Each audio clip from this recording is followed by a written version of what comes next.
Okay, so roundup of the news from this past week. Happy holidays, everyone. It's Ian from Coastal Drone.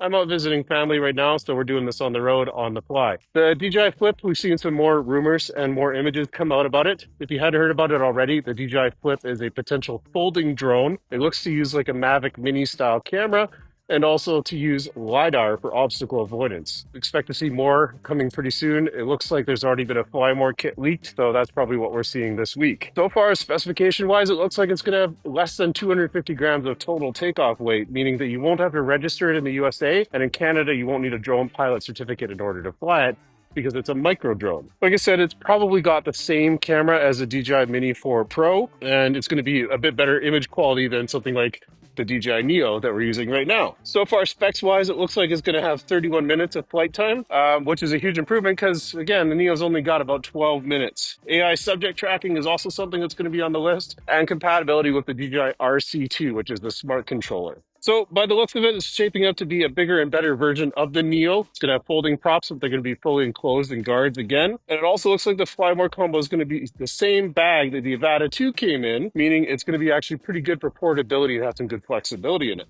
Quadro News has found that a set of ND filters for the Flip has already been put out there, as well as a charging hub. And he claims the minimum charging time for the batteries would be roughly 45 minutes. That's probably for the full set. Where is this going to fit into the drone lineup? Well, we're thinking probably right above the Neo as an alternative option to the Mini 4 Pro. So it's going to be something that's a little bit more different. Of course, we don't know the launch date. There hasn't been any official teasers by DJI yet. Really what we're seeing is leaks in the aggregate on X. And the fact that the launch date might only be 3 weeks away, though, is what they're hinting based on the fact that we're starting to see more and more rumors and images and packages come out. So retail sites often will accidentally leak products when they start to upload them to their e-commerce website. And that's usually what happens before the launch comes out. So let's see. Maybe we'll see the Neo pretty quick here in January, February, maybe. So in Malibu, California, an elderly man was found just in time for the holidays, thanks to the help of police who used a thermal drone to search for him. A 78-year-old man who suffers from onset dementia went to check his mail at about 4 o'clock in the afternoon on this past Monday, but never returned. After searching for the man, the family, worried sick, called the police for help, and then they deployed a Mavic 3 thermal to help search for the man. Within 20 minutes of flying, police found the man lying on the ground. He was cold but alive, and police were able to get him with a successful recovery. This is the first time that these officers had used the drone to find someone, and to say the least, they're pretty happy about it. We actually have a podcast about thermal drones. You can check that episode out. It's a full-length episode about the uses and applications of thermal drones. Okay, it's time to talk about deals. If you get some money for Christmas in an envelope and now you want to spend it on drone gear, we got some potential deals for you. You can grab a Mavic 3 Pro with the DJI RC Smart Controller for $1839 US, or you can get the Mini 3 with an RC controller for just $375 US. Even though these drones are a couple years old, the Mini 3 and the Mavic 3, they're still extremely capable drones. And if you just want to get out flying, if you're looking for something that you can grow into, you might want to check both of them out. So the Mini 3 is a great entry-level drone that has basic functionality, but a good camera. Doesn't have any obstacle avoidance. And of course, the Mavic 3, we're looking at the Mavic 3 Pro, which has 3 cameras. So it has a wide, a medium, and a telephoto lens. And it's that 4/3 sensor. So it's a professional level camera with really high resolution and really good dynamic range. Now, if you just got a drone and it's under your Christmas tree, or you're just unwrapped and you're not entirely sure what you need to do, we did just put out a video about how to get your drone in the air as safely and as quickly as possible on Christmas morning. Check that out in the links below.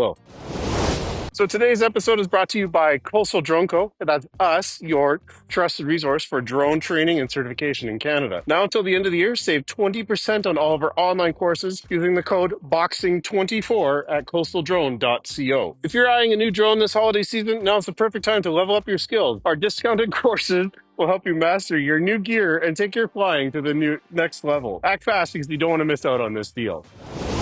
So I have some not great news. Sadly, there was a 7-year-old boy that went through open heart surgery after being hit with a drone on a holiday lights show in Eola Park in Orlando, Florida this past week. It happened on Saturday night. The boy and his parents, Jessica Lumige and Adriana Egerton, were watching a festive holiday drone show when drones started falling out of the sky at about 6:45 in the evening. Some of these drones were even heading straight into the crowd watching from afar. So it wasn't just like the drones fell straight down. They were starting to fly horizontally. And unfortunately, one of these drones hit this 7-year-old boy, knocking him out and immediately sending him to the hospital. The boy's doctor stated that his heart rate was very high from the injury, and his parents had also said that he suffered injuries to his chest from the point of contact. So far, everything seems to be okay, and he is starting to recover. These were serious injuries. Drone shows like this require an immense amount of coordination and preparation. Experts are speculating that either GPS or programming error could be responsible for the accident. The FAA has launched an investigation into this incident. Well, that's it for this week. Be sure to check out our podcast this Sunday at 10 a.m. We'll be talking about the world of drone delivery and the possibilities it has for our society. In the meantime, check out our holiday episode where we dive into all the things we did this year and we give you what's on the horizon for 2025. Don't forget to like, subscribe, and hit that notification bell, and we'll see you next week. Happy holidays, everyone. Okay, no, back up. Back up. Today's episode is brought to you by Coastal Drone Co. That's us, your trusted source for drone pilot certification, and the drone battery is dying.